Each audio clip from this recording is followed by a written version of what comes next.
Binunyag po ng staff ni dating DPWH Undersecretary Catalina Cabral na sa pilitang kinuha daw ni Congressman Leandro Leviste ang ilang dokumento at kumopya pa nga ng files mula sa isang computer noong Setyembre. Matatanda ang sinabi po ng dating mambabatas na si Cabral mismo ang nag-abot sa kanya ng dokumento na naglalaman ng mga proponent ng mga proyekto sa DPWH. Pero ang kwento sa mismo o ng mismong staff ni Cabral, hindi ito ang tunay na nangyari dahil nagkasugat pa raw si Cabral dahil sa sapilitang pangunguhan ni Leviste ng mga dokumento sa kanya. Itinanggi na ni Leviste ang akusasyon ng staff ni Cabral. Ang giit niya, may basbas daw ang pagpunta niya doon mula mismo kay DPWH Secretary Vince Dizon, bagay na itinanggi naman ng kalihim.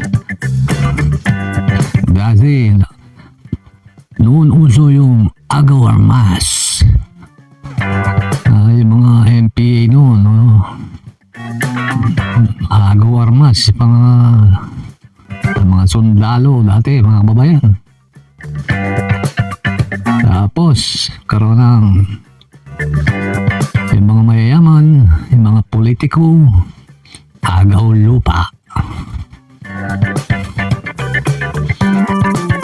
Ngayon, agaw dokumento na mga kababayan. Okay, mga kababayan, ito si Leviste. Totoo siguro sila sabi niya mga kababayan na nagpaalam siya kay Vince Dizon. Pero siguro sabi niya hihingi siya ng kopya. Hindi niya sinabing mga agaw siya ng dokumento. Yung sapilitan.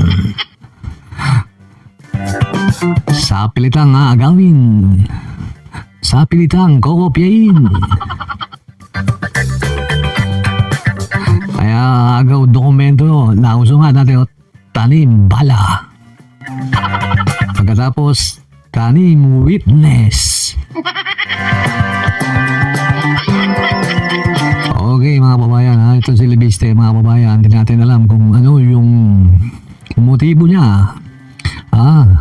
Parang gumugulo yung investigasyon ng mga flood control project mga babayan. Dahil po ito sa agaw dokumento na tinatanggi naman niya, pero sinasabi ng mga staff ni dating DPWH Undersecretary Cabral na sa pilitan. Ay pagagawan pa nga ng dokumento, nasugat pa daw itong si Secretary Cabral, mga kababayan. Tindi nito, si Leviste. Tapos may payak pang nalalaman, Napagay po nga itong sinabi ni kay Ted Pailo naman po. Hindi na po ipinakita ni Congressman Leandro Leviste ang kompletong Cabral files ayon po sa Ombudsman taliwas sa sinasabi ng kongresista. Ayon kay Assistant Ombudsman Miko Clavano, hindi raw ipinakita ni Leviste ang kompletong set ng mga dokumento ng yumaong DPWH Undersecretary Maria Catalina Cabral. Babala rin po ni Clavano ang mga soft copies na nasa kamay ng mga third party, lalo na ang Word at Excel files ay madaling mamanipula at hindi agad may tuturing na matibay na ebidensya. Marinig po namang itinanggi ni Leviste ang akusasyon.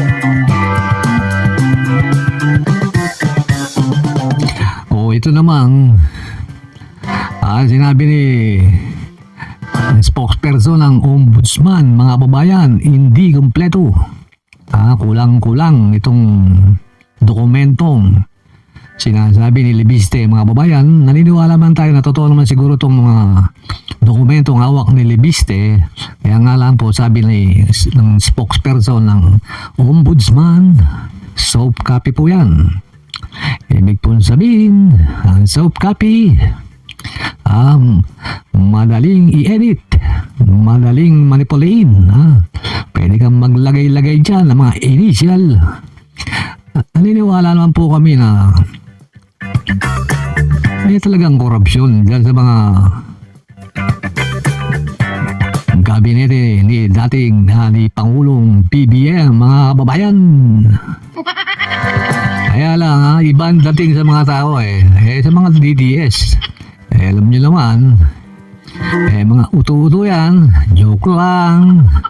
Nagre-react kayo ganyan basta naman pabor sa mga Duterte o para sa mga Duterte. Bayani po nila yan. Sabi nga ni Leviste, hindi naman niya agad sasabihin lahat unti-unti daw mga kababayan. Yung unti niyang ibubulgar, bakit unti-unti pa? Para siguro matagal yung pag-interview sa kanya ng mainstream media. Alam niyo naman, pag mainstream media nag-interview sa iyo, sikat ka na.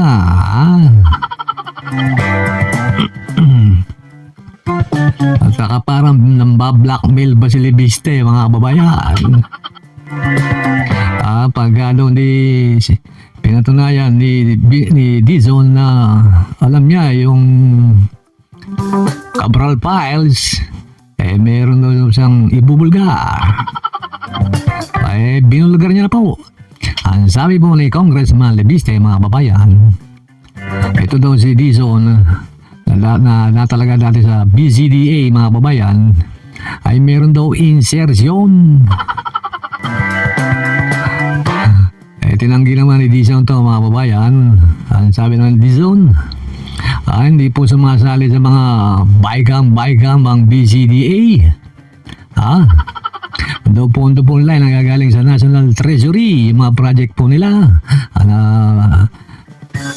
ay nagagaling po sa National Treasury, mga kababayan.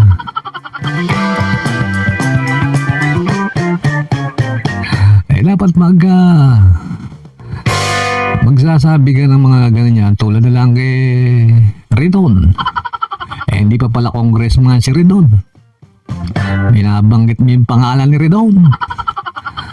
Yung nakihirap kay Leviste, mga kababayan, yung hawak niyang file, maaaring totoo yan. Pero yung mga pinapalabas niya, inahaluan niya, mga kababayan inahaluan niya ng politika. Meron pang mugong na balita, mga kababayan, kaya nag-iingay ito. Yung kontrata niya sa gobyerno, hindi na i-renew, Aray ko! Ngayon, sikat parang si Leviste yung sikat ngayon, mga kabayan, parang yung Cabral Files, parang siya yung umaani ng pansin, mga kababayan. Hindi naman buong files ng computer ang nakuha niya, mga kababayan. Yan nasa ombudsman na po yan. Andun yung kompleto.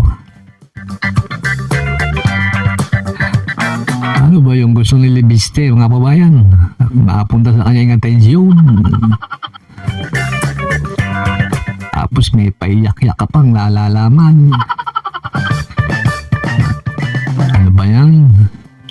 Magkakaroon na privilege speech doon siya sa kamera. Hindi naman siya pinagbigyan. Paano ba yan? Hindi po natin alam kung ano yung kanyang motibo, pero naniniwala po tayo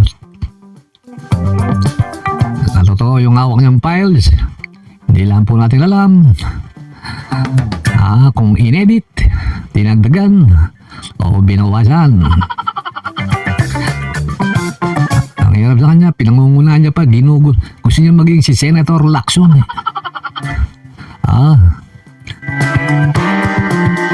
Si Senator Lacson, pag nagsalita yan, nagbanggit ng pangalan, may resibo. May mga dokumento, may pagkukuhanan, may paghugutan ng pruweba.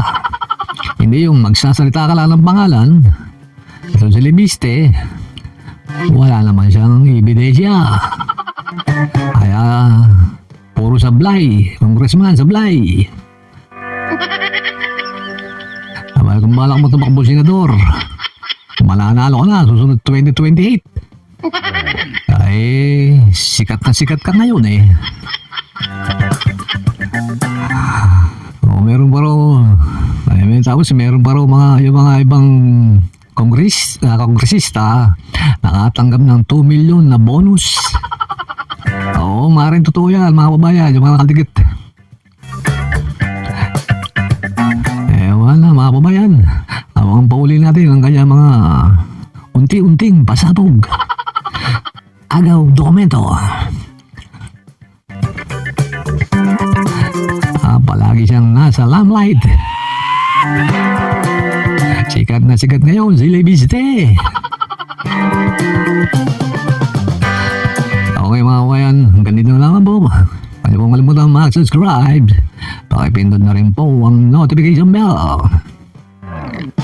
Abangan pa natin ang sasabihin ni Agaw Dokumento.